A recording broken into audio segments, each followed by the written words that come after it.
Welcome back to the show, everyone. Today we're going to take a look at the brown water snake, Nerodia taxus. And the brown water snake is native to the region seen on the map here. Ranges is a very important part of learning snakes.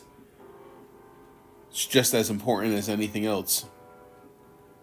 So we're going to take a look at some photos of the brown water snake and go over some of the identifying features to hopefully get you familiar with this species. We'll start off on Facebook. We'll take a look at some photos. And here's a very big female brown water snake. And if you know anything about water snakes, the females get much bigger than the male, similar to garter snakes. So right off the bat, we can see a brown body with some darker black or darker brown markings. And when identifying the brown water snake, these markings are a prominent feature. And when viewed from the top, the brown water snake has these kind of evenly spaced rectangular markings going down the center of the back. Of course, the markings vary from specimen to specimen. Some are more uniform, and some have some jagged edges, as you can see in this specimen here. And also along the sides of the brown water snake, the markings are pretty much the same. On this one, you can see those rectangular. And here's another view of a large brown water snake, again showing the rectangular markings that go down the sides and down the middle of the back. Now, the brown water snake is one of the larger of the water snake species in the United States. The big females can get very hefty, and they have this big head. As you can see here, that thick head. It's pretty straightforward as far as identification goes. Brown on brown, that light mahogany brown, chocolate brown, sometimes even a lighter tan with dark brown markings. And like I said, there's variations within the species.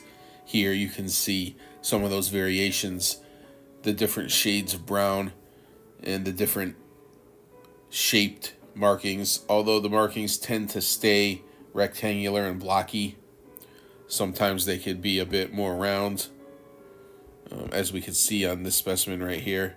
And like I mentioned earlier, the big females have this big blocky head,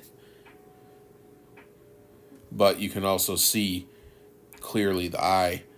No overhanging heavy scale, the supraocular scale that you would see in a cottonmouth. Now here's a light colored specimen. I would call this an aberrant specimen, a hypomelanistic specimen, if you will, whatever you want to call it. But those rectangular markings down the center of the back and along the sides are still visible on this light colored specimen. And here's a couple brown water snakes also showing that variation. This one is dark, a somewhat dark specimen, and this one is a little bit lighter.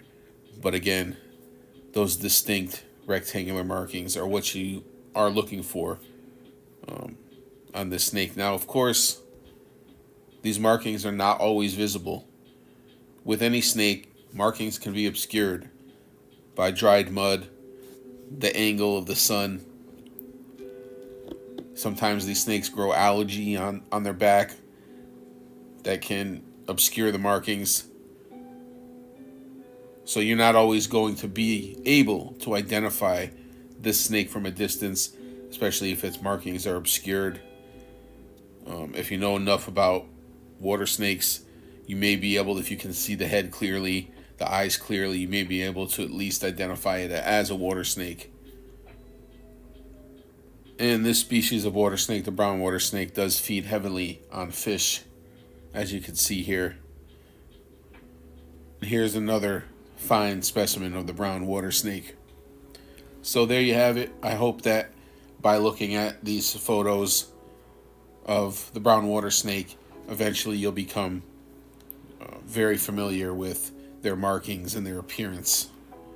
Thanks for watching. I'm going to do a lot more videos like this where we go over the features of these snakes, the identification features of these snakes. But thanks for watching. Please subscribe to the channel, give it a thumbs up, leave a comment, ask me a question, and share this video. Help me spread education.